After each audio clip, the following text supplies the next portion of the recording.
Okay, this one I gave away my hard copy, and so I'll just have to describe it to you. But it is How Reason Almost Lost Its Mind.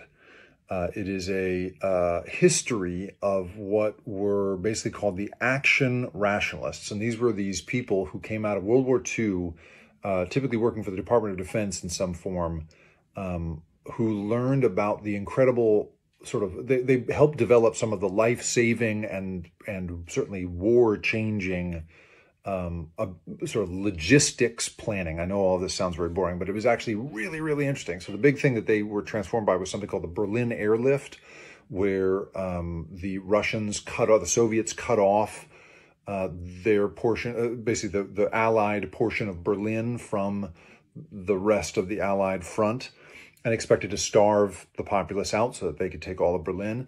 And instead, the Allies came up with a system in which bombers flew in supplies and water and food with such incredible regularity that at the height of it, a plane was touching down at the Berlin airfield every 60 seconds full of food. And for more than 15 months, they kept it going this way. And as a result, the Soviets had to give up. And it was this incredible triumph of rationality and rational planning over chaos and war. And it inspired a whole world, including the Rand Corporation and all of these people who went on to become basically the plot of Dr. Strangelove. People who were building systems for automatically negotiating between parties over things like nuclear war.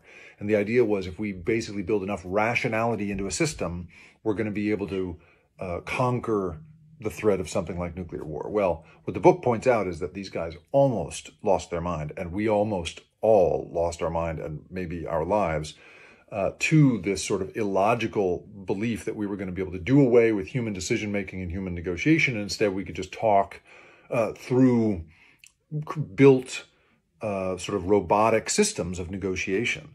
And so for anybody who thinks that AI is going to take over important human negotiations, this is a really good book to read, to remind yourselves that, there's a long history of that kind of idea that will improve on the irrationality of humans, and it almost got us killed. Let's not do that again.